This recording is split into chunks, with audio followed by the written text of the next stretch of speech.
Car ఆపండి please. Sir ఆపండి sir please. ఏమైంది రఘువరన్? సార్ ఇక్కడ ఏదో తేడాగా అనిపిస్తుంది సార్.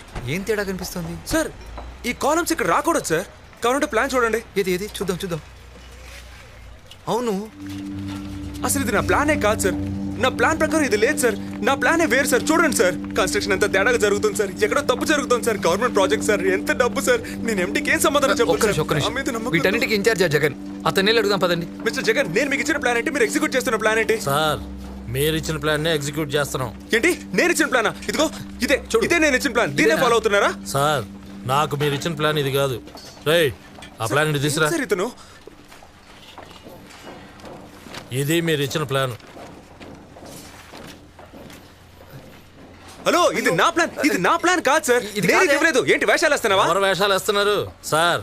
ఈయనకి ఇష్టం వచ్చినట్టు ఒక ప్లాన్ గీసుకొచ్చిస్తారు. అది తప్పని తెలిసినప్పుడు మళ్ళీ ఇంకో ప్లాన్ గీసుకొస్తారు. ఇందుకే సార్ ఎక్స్పీరియన్స్ ఉన్న వాళ్ళకి పని అప్ప చెప్పాలి.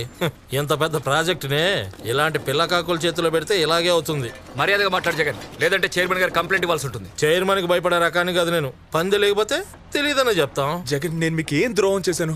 ఇంత డబ్బు వేస్ట్ అయిపోయింది. నేనేం సమాధానం చెప్పను? నువ్వు తప్పు చేసి నా మీదకి నెడుతున్నావా? వెళ్ళి పని నేర్చుకురా ఫస్ట్. రే ఇప్పుడు అర్థమవుతుంది రఘువరన్, ఇది తప్పకుండా కావాలని చేసిన పని. ఇందులో మీ తప్పే లేదు రఘువరన్. 10 డివిజన్లు ఉన్నాయి. ప్రతి ఒక్కటి మీరు చూసుకోవాలంటే ఎలా? దీని వెనక ఎవరో ఉన్నారు.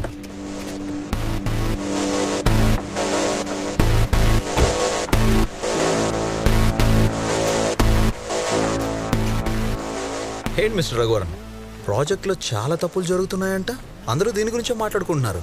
అర్హత లేని వాడికి అర్హతని మించిన పని అప్పగిస్తే ఇలాంటి తప్పులే జరుగుతాయి. మిస్టర్ రఘువరన్, ఫస్ట్ మీరు బీచ్లో పిచ్చు గూళ్ళు కట్టాలి. ఆ తర్వాత ఏదైనా ఫ్యాన్సీ స్టోర్లో బిల్డింగ్ బ్లాక్స్ కొనుక్కొని వాటితో ఒక ఇల్లు కట్టాలి.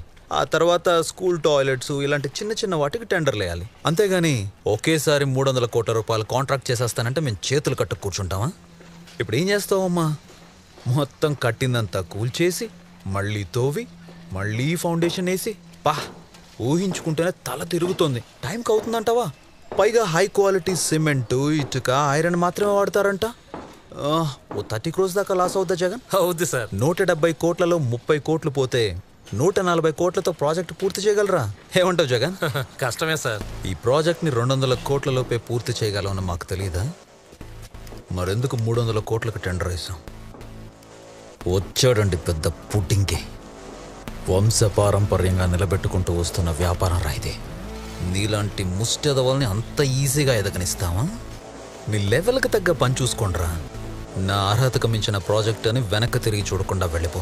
కావాలంటే ఓ 5-10 పడేస్తాను, లేదంటే ఏం పిక్తారా?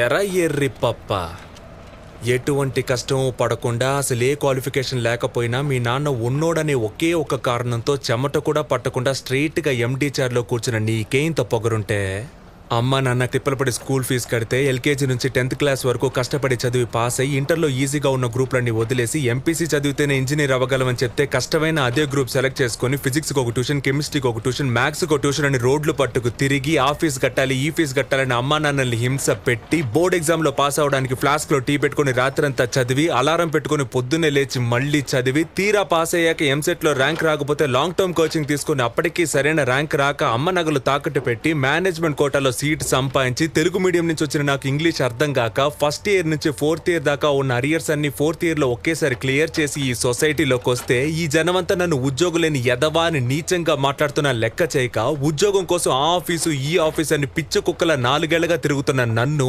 ఎందుకు పనికిరావు తిండి దండగా అని మా నాన్న తిడుతుంటే ఒక్కో మెతుకు గొంతులో దిగక ముళ్ళులా గుచ్చుకుంటుంటే మింకలేక కక్కలేక చస్తూ బతుకుతున్న నాకు ఎవరో ఓ మహానుభావుడు మంచి మనసుతో అవకాశం ఇస్తే దాన్ని కూడా లాగేసుకోవాలని చూస్తున్న నీలాంటి బేవర్స్ గాడిని ఎదిరించి ఈ రోజు నీ ముందు నుంచి మాట్లాడుతున్న ఉద్యోగులేని గ్రాడ్యుయేట్ ని నాకెంత పొగరుండాలరా?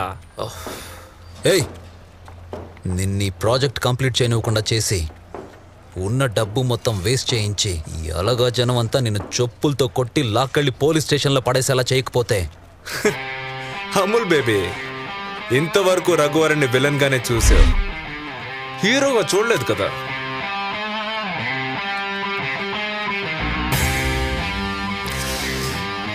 ఇక్కడ నుంచి చూపిస్తా.